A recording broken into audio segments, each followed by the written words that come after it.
Saludos, mi gente. It's Kohene Angelique, also known as Ya here, your hostess at Dismantling The Fuckery.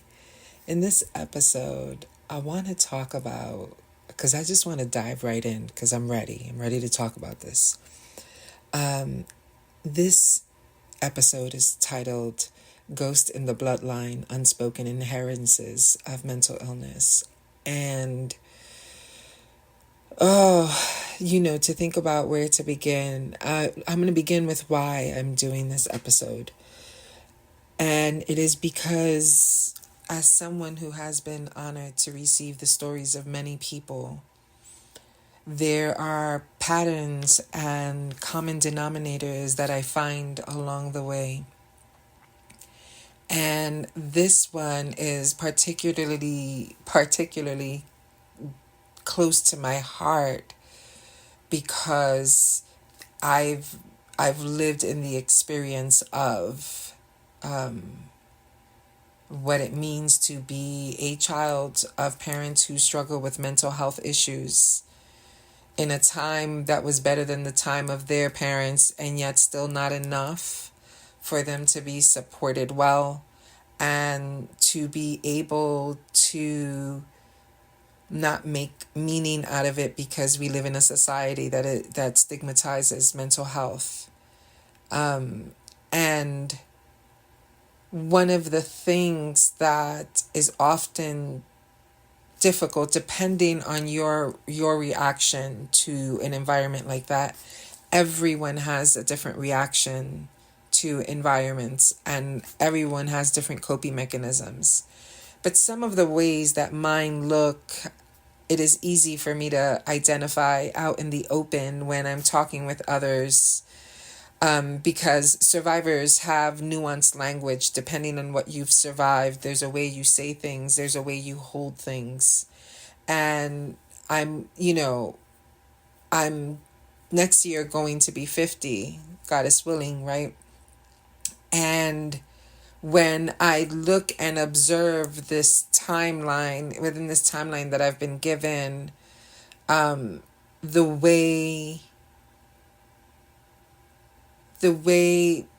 our generation X, or whatever the fucking numeral equation is, we definitely, each generation has its own work to do, right? That's not a new concept. It's actually quite ancient. But anyway, but recognizing that when you are a survivor and a byproduct of mental health challenges that are not well supported, the waters are very murky. And they're very murky because whatever your parents are a combination of, and however that displays their emotional roller coasters due to this dis-ease, that one of two things: it either, there's chemicals missing in the body, or there has been such psychological impact that it has reframed and rewired the human body, right? Like, and this is true. This is long-term trauma, right? We've done some science on this. And so because there are unique experiences for people who come from that, there are ways, especially in our generations, that we have resisted looking at and naming those things for what they are. What we have done is, because of the chaotic environment that can often be experienced, because of mental health issues that, again, are not necessarily supported. Like, a person may know, for example, that they're bipolar, but not necessarily know exactly what's going on in their bodies and exactly how to listen for what are the patterns and their dips and their highs and their lows, manics, and all of those things, right? And so there's a way that when you don't want to look at that, when you are not looking at what is accessible for you, then you are unable to get the support that's specifically designated for you as a person, because other people have that same experience. And when we're not in tune with that, everything that happens as a byproduct of that high and that low, we have to also be able to hold the conversation of how mental illness is impacting the moment. It's impacting the experience. And that doesn't let parents off the hook by any means. That's not what I'm saying. But what I am saying, though, is that when you come from that and you have tried to be the difference, and, you know, you've tried to be the curse breaker or whatever, right? That person, you're doing it on a vow, not to be like your mother, your father, your fill in the blank, right? You do it as a reaction. It's the fire that we use to actually survive the conditions. But that fire that we use has to be able to be re-examined at some point. But we become so addicted to the way the fire is showing up in our lives because it helps you have traction. It helps you give substance to your words because you don't want to be like your parent. And inside of that, you're not actually holding the fact that there was a dis-ease, a third player, a third person in the conversation. You're literally internalizing every experience as exactly however it's reflected to you. And you become the very words you hear. Meaning, you know, if you have a parent who's very like brute and who's very raw, and when they're, you know, going through whatever phase they're going through, it gets really rough and they're constantly insulting you or constantly filling the blank, at some point, because that's a constant drip, you're going to internalize the worst of that dis-ease showing up in somebody's body as the actual truth. And then you're going to live your life trying to transcend the bullshit, transcend that thing, and not repeat it and not do it over. But because you won't look at the truth of it and you spend your life running from it, what happens is it becomes hidden. And when it becomes hidden, you are actually not building a life that is authentic to yourself. You're building a life authentic to the person who experienced that thing. That thing is whatever the events were that were at the mercy of a chemical imbalance, or the byproduct of a person who was inextricably altered because of how long they had to endure extremely traumatic things. Right? We have science around all of this, right? The ACEs and all of the shit. So you get what I mean.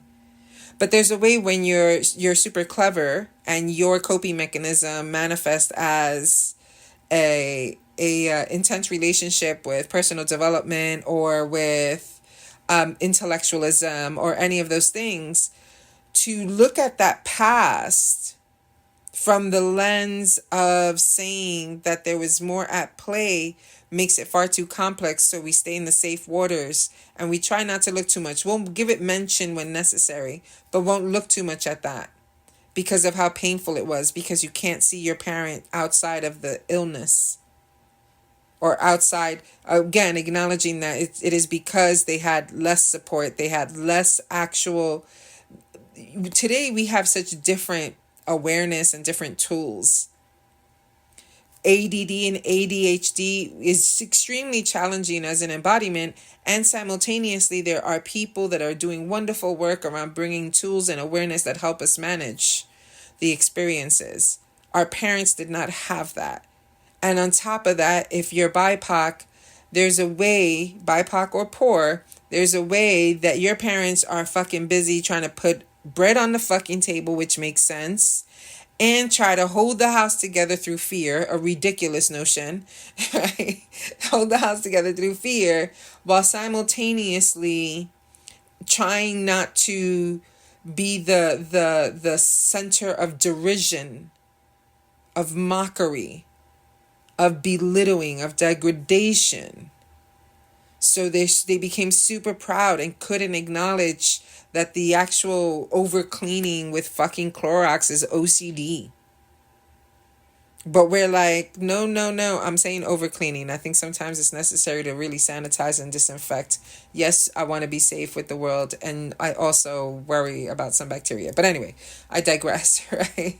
But that these expressions that you tolerated are actually a byproduct of your parents' experience and the manifestation of that illness inside of their bodies, which may be different than their parents. And here go you want to create so much distance between that fucking experience, because inside of that experience can live the following. You have to cover everybody's ass. You learn to decode silence and try to anticipate shit. You have to tend the emotional fires, and you are constantly on, and you are constantly trying to navigate shit without asking for too much, without demanding even more. And when you can't, there's a lot that goes into living inside of that. The hope is that a parent would have, now, when you look now we have more resources to ensure postpartum depression or any other things that show up, that all of these things are well supported, and that the person is not being gaslit into believing that there's nothing going on when there's actually things going on. Right? So here we are, a generation. We try to create so much distance. We're out here operating out of you don't ever want to be like, and little do you know that is actually keeping you stuck in the past. Not only is it keeping you stuck in the past, but you're unable to look and check for yourself. How are you doing as someone who lived under that, what can feel like a fucking torrent of fire and rain? You never know what's going to happen. You never know if your home is safe. You never know a lot of things, because if a parent that has mental health issues does not have enough support, it's hard to manage the little things. You can go and click on the computer, pay your bill, and don't give it a second thought. But for somebody whose executive functioning is diminishing to a zero, that's just a phrase in terms of, right? You're unable to actually function. You're unable to do a lot of things. And this is a byproduct of some of these experiences. And if we don't start talking about what actually happens to you and what has happened, you are going to be unable to design a life for yourself that makes sense, because you're living in the shadows. Because you're still not yet at a place where you can look at the past with compassion, not excusing, with compassion, with mercy, with grace. And I need you to understand, I don't say this superfluously. I've been through some shit that the acts are unforgivable.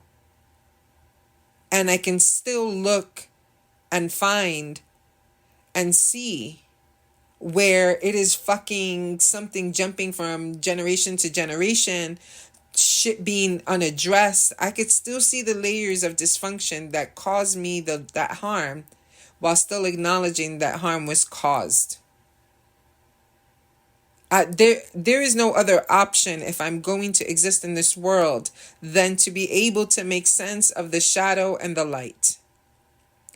Being made of light, but born in the shadow, I know the taste of darkness, and I know the smell of the dust from being in shadowlands. I'm aware of what happens when you're there. I know the edge of that place. And so I don't say what I'm saying now from this disconnected, I have transcended a thing. I'm saying this now as someone letting you know that I almost fell off the edge of the cliff. And what I'm here to tell you is you better take it seriously. What is it that you need to be the fullest expression, the most supportive expression of yourself, versus trying to low-key hide where you came from or ignore where you came from, and not acknowledge that you may also have this challenge so that you can get what you need, so you're not repeating patterns that have been swept under fucking rugs that are from the 1800s. And if those patterns aren't showing up in your own life with your own children, that shit is showing up at work. That shit is showing up in your romantic relationships. It's showing up in your goal setting. It's showing up in your ability to see a future. It's showing up in the way you manage time. The shit is showing up. So face it. Face the dark edges of your own story, so that you do not have anything manipulating or fucking, what's that other word? Lord, it's escaping me right now. Or or trying to bribe you to abandon yourself in order to prove a thing. Right? Like that's how exquisite that shit gets for folks. Where if you're not dealing with your shit, you're constantly living in reaction to it, measuring everything to it consciously and unconsciously, because you're over here trying to make believe that you don't have mental illness in your family and you don't have challenges yourself, and that you yourself have not come out of that unscathed. Lo and behold, the brain isn't everything. We are not going to be able to transform the world by denying the edges and the shadow and the light from which you come, or that you have experienced. So you're over here trying to downplay because of the meaning that society has given it and the stigma that follows it, which still demands for you to abandon you when you're worried about every fucking body else. It makes no sense. It does not track. It does not align. This doesn't, the framework is faulty. There's like faulty lines all over this motherfucker. You have to be able to look.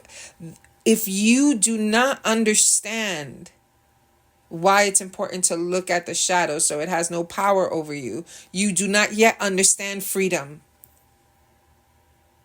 And that's, the other day I was asking myself, I'm like, what is all the work for? What is all this shit for? Book after book, experience after experience, pain after pain, every fucking little letter, every fucking little dimension of the letter that when you put it together with others creates a whole fucking like story in a book that we interpret to mean a particular way. What is it all for? What it's fucking for is because we have forgotten our own humanity. We have prioritized an aesthetic, a view, an impression. I don't want to leave an impression. How I don't want to impress anything, bitch. I want to magnetize. I want to inhabit. I want to be. Right? Work with me here, because I feel like there's so many we're stuck in places that are still asking for permission, still trying to fit in the fucking box. There is no box. It's a lie. There is no metric. It's a lie. There is the light. Do you understand? That's what there is. There is the light inside of you that is so fucking precious that if you don't do a fucking thing about it, if you do not learn to look in the corners and get those ghosts out of the fucking corners and tell the truth and honor the truth. What does this look like? Let me tell you what it looks like. It looks like probably looking your ass in the mirror and being like, I am so afraid of fucking being crazy. I am so afraid of being humiliated. I am so afraid that I will not be loved. I am so afraid that I'm not going to be worthy. I am so afraid that nobody will see me. I am terrified of dying by myself. I am so terrified. Like, go say the goddamn thing. Tell the truth so that the light can get through. Tell the truth. Say it. And then fucking grab that little kid by the hand and walk with your fucking self. Take yourself for a walk, a stroll, and be kind and be generous and be merciful and be compassionate and be soft and be tender. Be like, yeah, of course we're afraid. Of course that's scary. Of course yes, you saw some hard shit. Yeah.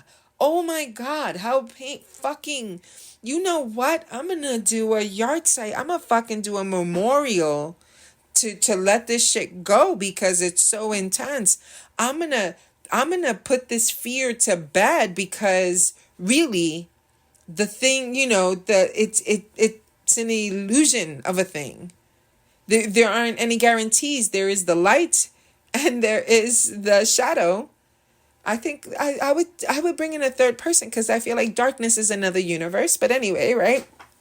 But here you are with an opportunity, with a sacred opportunity to look at these things in the face to look at those moments as a child. I was recently thinking about this.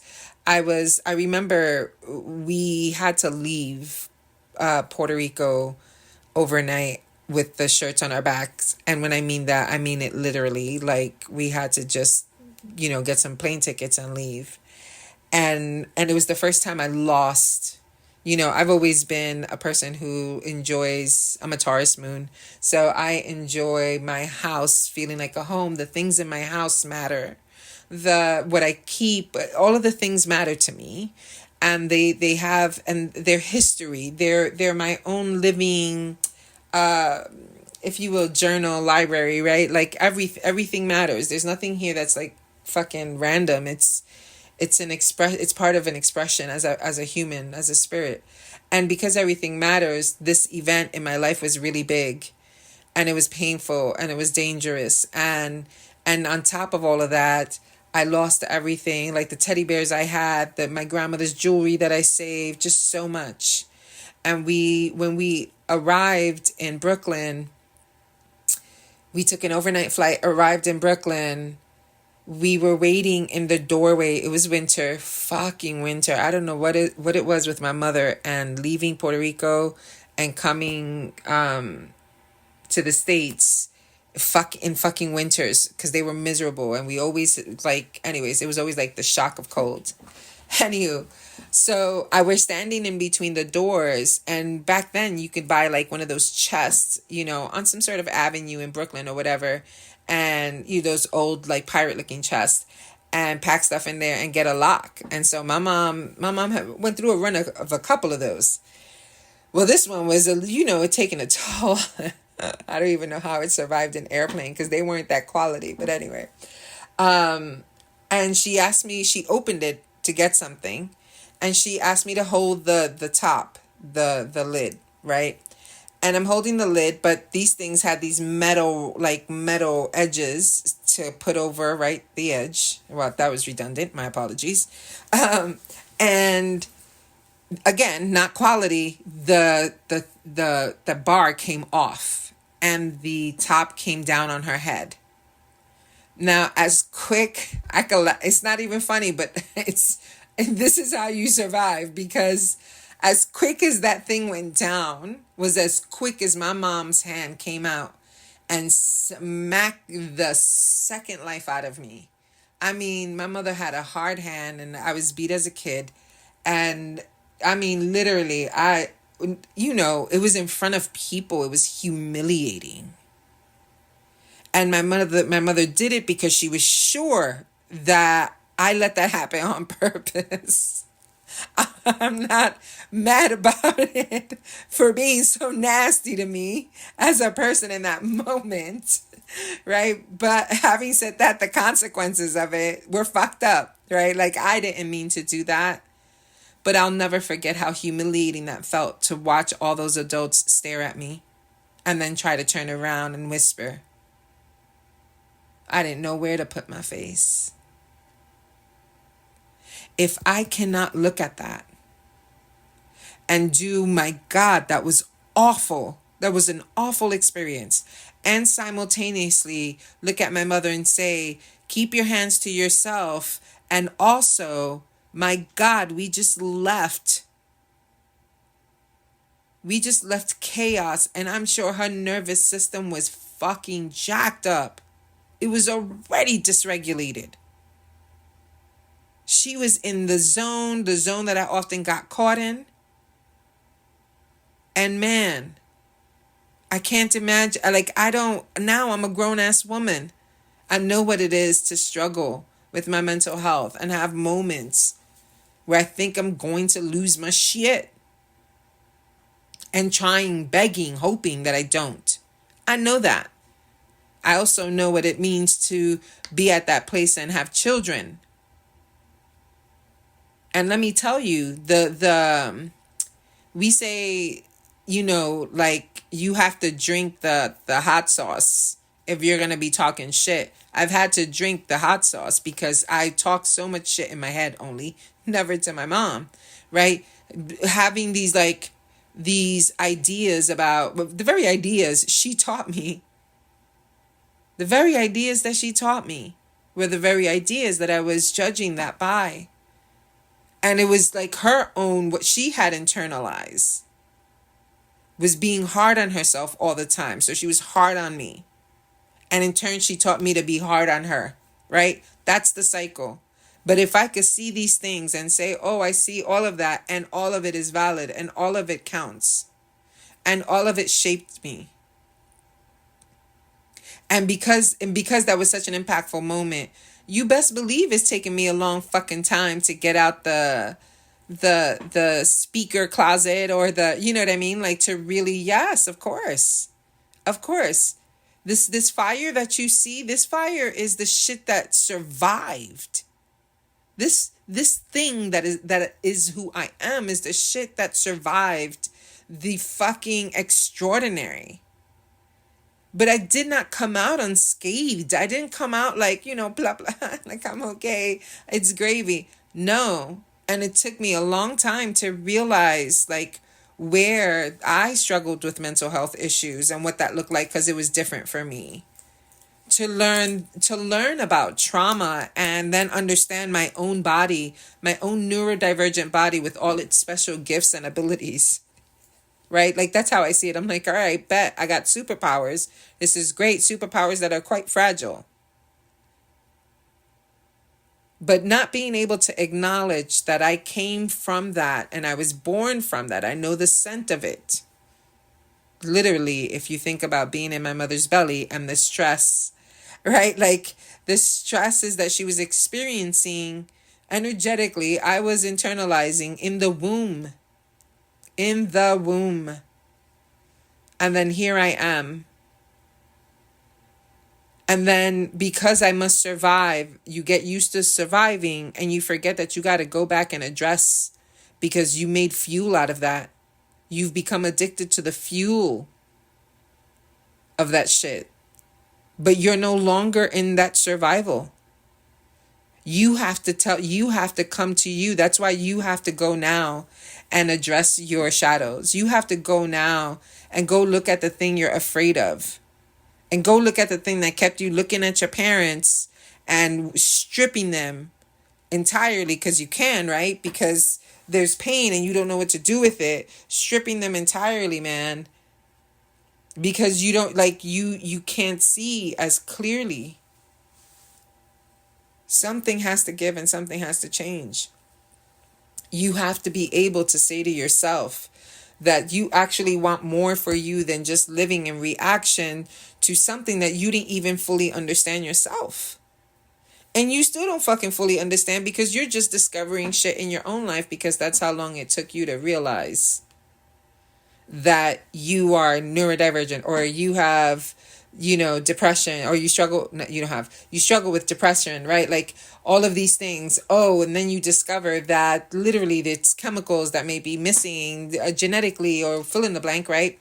The absence of a thing, the low values of it, whatever, right? You're able to look at those things and you're able to acknowledge the truth of it. And when you're able to do that, then you understand that so many of the stories that you internalize and defined as you, or built a life in reaction to, are not true either.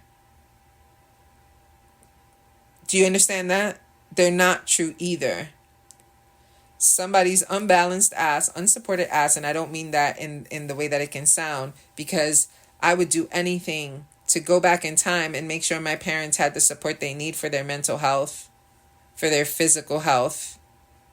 You best bet your dollar that if I could, more than your dollar, right? if I could go back in time and have some sort of like org that actually somehow my mom would come across and feel comfortable to come into a place to sit and talk to me about some of her struggles and her challenges, you best believe I would have gone out of my way to support her in a deeper understanding and try to get her resourced enough so that she can resource herself, so that she can deal with her ghosts, so she can deal with the ghost and contend with the things that she needed to contend with, so that she can live well and move on. Oh, you bet your bottom dollar I would do anything. for wellness in her body, I would do anything. Absolutely. And possibly if there was support and if it was accessible in all of those things, there's a possibility my childhood would have been entirely different, because she would have had to be hiding all of those experiences and all of the rough shit she was going through underneath the rug, so that the fucking people don't come and take us or take her or shit like that. You know how much pressure that is? Living in fear because you're a woman of color, that something's going to happen to your family. And on top of that, you have your own trauma. And on top of that, you know your shit is a little sideways, but you know the system is far worse. I can't imagine. I would love to help her. I would love to have the fucking resource to help every woman that I would know having that experience. I have siblings that have it fucking tough as shit. I've had it tough as shit. You bet your dollar I would fucking go back. Right? That's how serious this is to me. That's how serious this conversation is to me. That's how important it is to tell you that my mother struggled with mental health challenges, and I thought I was gonna fucking I don't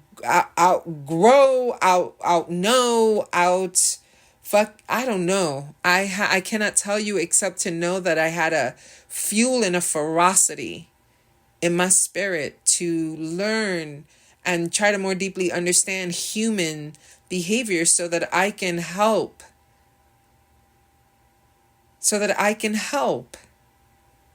Because I could see some things and I understood how hard things are.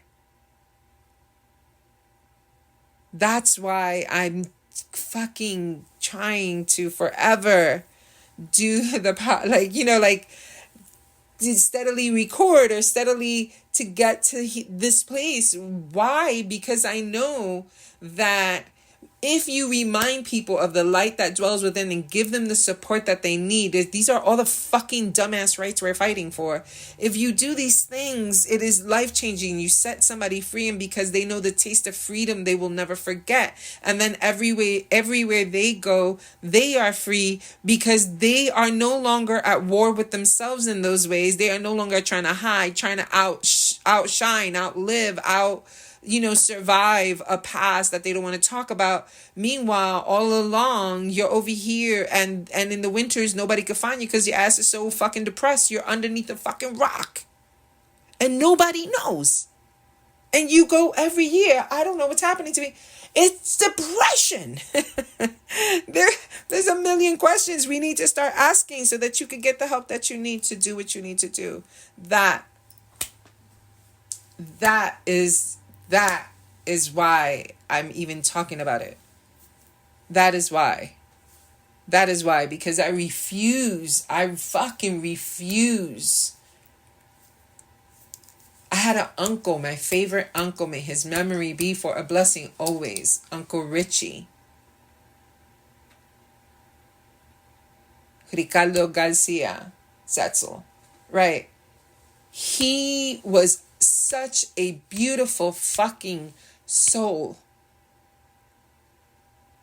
But because we didn't talk enough about it, because we were limited by the capacity, we were limited by the shame, by the embarrassment. It was devastating when he unalived himself. Devastating. Rocked my world. It was the first person that I loved so much to think or imagine. Gloriously, I got to, the last time I saw him, something in my gut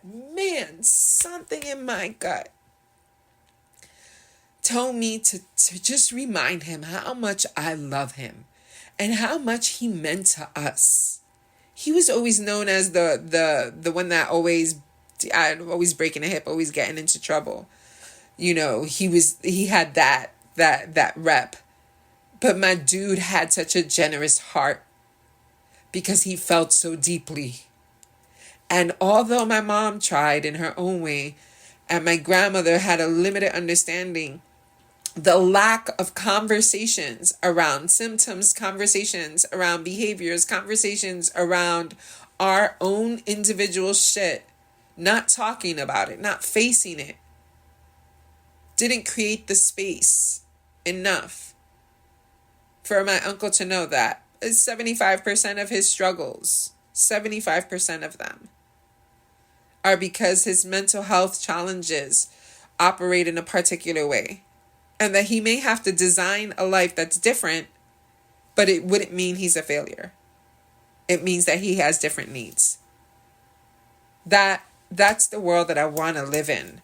That's the world that can tell the truth about the challenges so that we can get what we need, so that we can shine forward, because we need people who know what it is to be free, who know what it is to face the darkness and be able to move through it and bring the fucking light.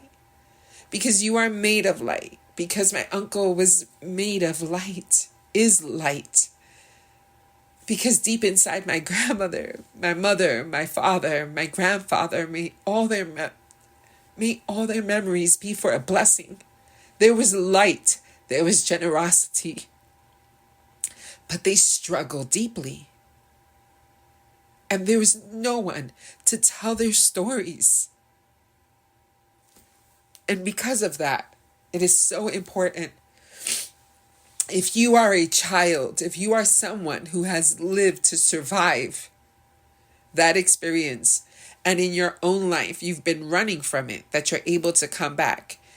And you best believe that this would bring me to extraordinary tears, because I cannot tell you how deep my respect is for the ways that our humanity is challenged, and even more so for the way it is brilliant. It is why I try my best to be present here in my life and my children's lives and my neighbors, and to try to be as present as possible, so that the light, the unique light inside of me can shine, the light inside of you can shine. So we talk, so I talk all of this.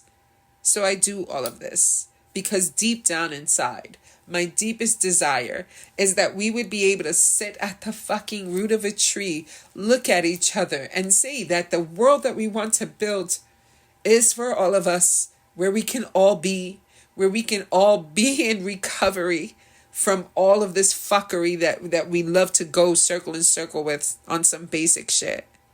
And that inside of being in that life, I can experience your unadulterated, unsuppressed, just pure erotic joy of being. Your version of humor, your version of art, your version, your expression, because when I meet your expression, I'm meeting the divine. And it gives me hope. And it gives me joy. It nourishes my spark and my flame. And I know these metaphors are so fucking played out, right? Oh, light the spark. Oh, gather the sparks and unify. But the shit is real. So what other language do we have? What are we going to do? What are we going to do? Are we going to keep on waiting around for someone else to shine?